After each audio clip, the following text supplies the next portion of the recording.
Okay, so in this position, we're told that black played the move b5 in the position. And we're asked if that was a good idea or a bad idea, and we're asked to prove that with a variation. So instinctively, knowing that this is a bit of a problem, I'm inclined to say that it was a bad idea, which is a terrible instinct. You should treat every problem like a game. Otherwise, what are you training? You're training solving problems instead of playing games, and you want to be training yourself to play strong chess games. It's before we dig in, because we're being asked about the move b5, it should be pointed out that that question depends also on the valuation of other variations. So if b5 is playable but possibly not best, we have to consider, or possibly not that strong for black, we have to consider, is there something better? And in this case, I don't see anything too sharp or tactical available to black, so I don't think that there's likely to be a superior tactical alternative. I'm not spotting any opportunities for black in the position, so I think the first question is really, does b5 work for black? So I'm going to play b5 in the position so we can get a look at it. And the very patently obvious move here is knight c6. Of course, we should note that our bishop is being threatened by the pawn on b5, so we must factor that into our thinking. And I'm going to mention that I'm wondering if there's something lurking over here. This looks potentially tempting. I'm just not seeing anything right away. There's moves like knight e6, for instance. I'm just not seeing them. There's also moves like bishop takes f7 and then knight e6. But the queen always has the ability to run to a5. So this is not like the famous game Fischer versus Reshevsky, where he played bishop takes f7 and then knight e6 and trapped the queen. In this case, the queen always has squares to escape to on this diagonal, so knight e6 is not as forcing. In any case, let's start with our most obvious candidate, knight c6.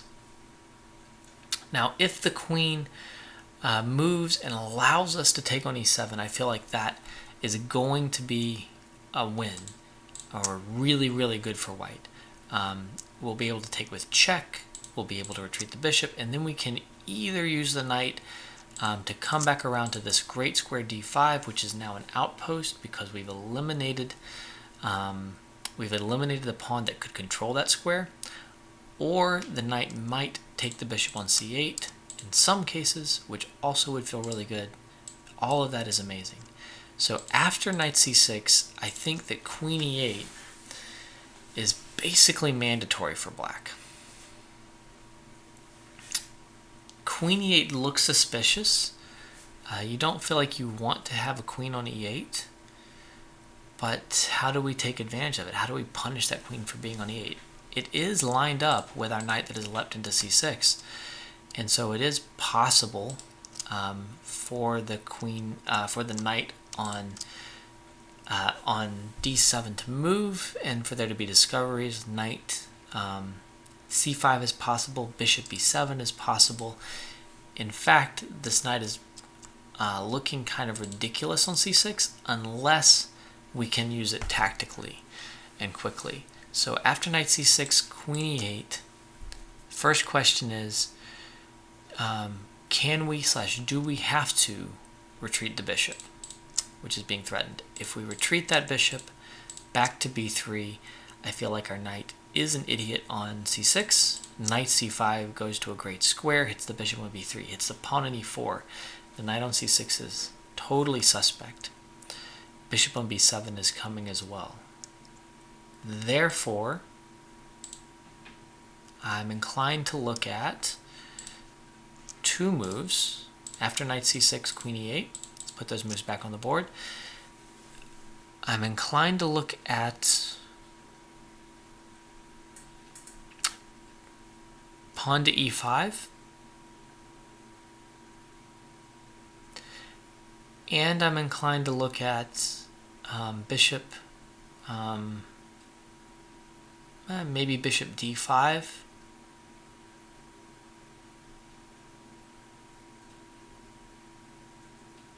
Yeah. Knight c6, queen e8, maybe bishop d5, maybe knight d5.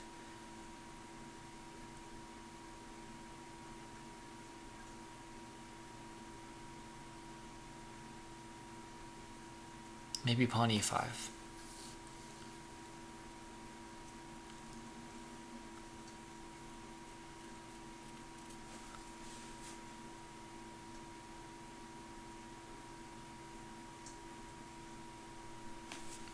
There's some really complicated tactics in here. I'm really suspect. I don't like these things, but after knight c6, queen e8, let's start with e5. So I'm threatening the knight on f6. Pawn takes f6, pawn takes, pawn takes. Doesn't feel that useful to me. Queen takes, knight takes. This is complicated stuff. If this happens,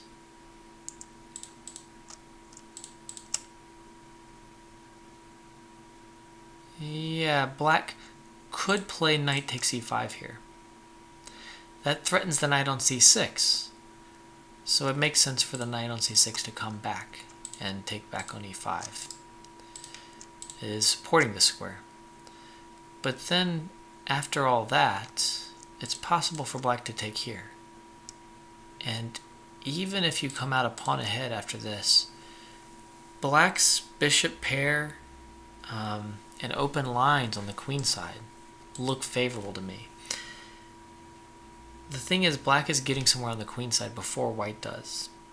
It does get anywhere on the king side, and it's a race position, so I'm not sure that I'm buying this for black. Even if black wins a pawn feels insignificant. If white is going to play knight c6, then I think white needs to break through in the center. And after knight c6, after knight c6, e5, I think that black can pretty easily give back material, and I don't think white's doing well. So after knight c6, the other moves I'm feeling more suspect. I feel like I'm rejecting knight c6, queen e8. I think b5 was a good move. I don't think this is a good position for white.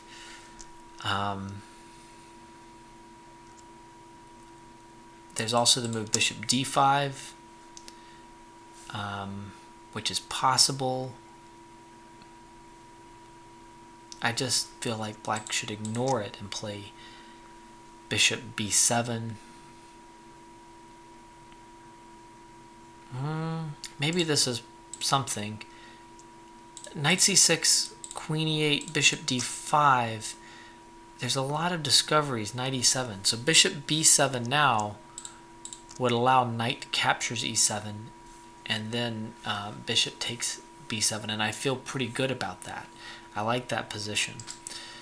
Knight c6, queen e8, bishop d5, knight takes d5.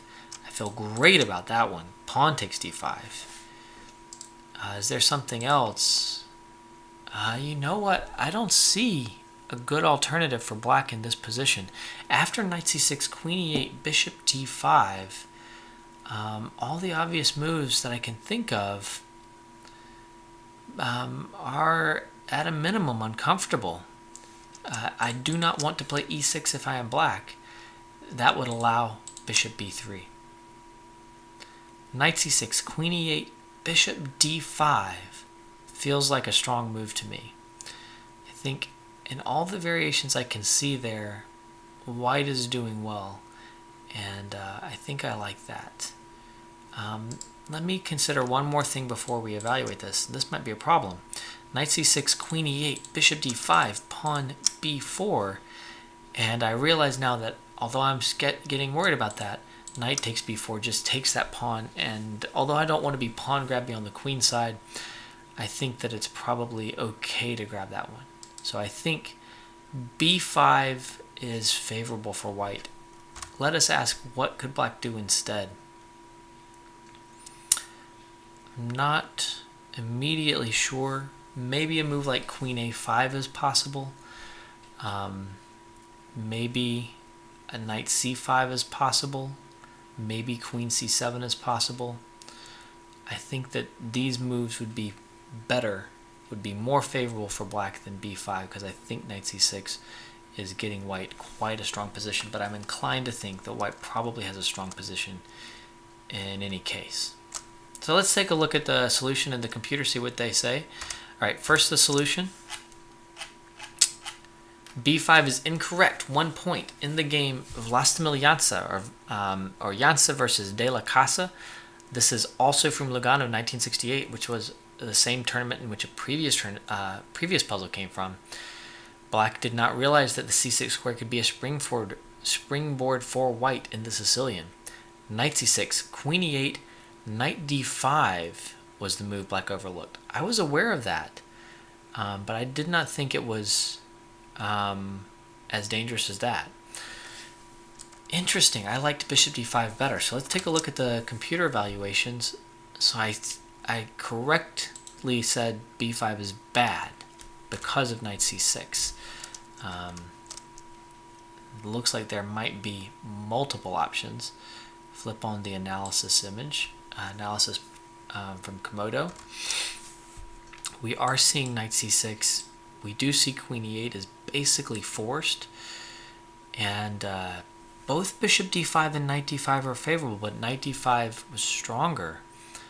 The reason I didn't think knight d5 was the stronger move was because of knight takes, and I really wanted to play e takes, which doesn't work here because we lose the bishop on c4, either immediately or after f6, which Komodo is liking slightly better than taking immediately. Obviously, this gets to a similar kind of position to what I was looking at, where the bishop comes to d5, but it seems to be even stronger because now e7 is under immediate threat, and black is just losing material here. Knight takes e7 seems to be unavoidable according to Komodo. However, after the immediate bishop d5, which is what I went for, interesting. The computer still likes this move. Yeah, this is also very favorable. And the evaluations we're seeing are enough to support the notion that I was completely right to reject b5 and say this is a bad move based on this line. I just didn't see the very best line for white, but I saw the general contour of the problems. So hopefully if I were playing white and I wasn't being practical and just trying to get to a solution, a move later I would play the immediate knight d5. I think I was aware of this idea of knight d5 and knight c7 to trap the queen, so I think I might have gotten there.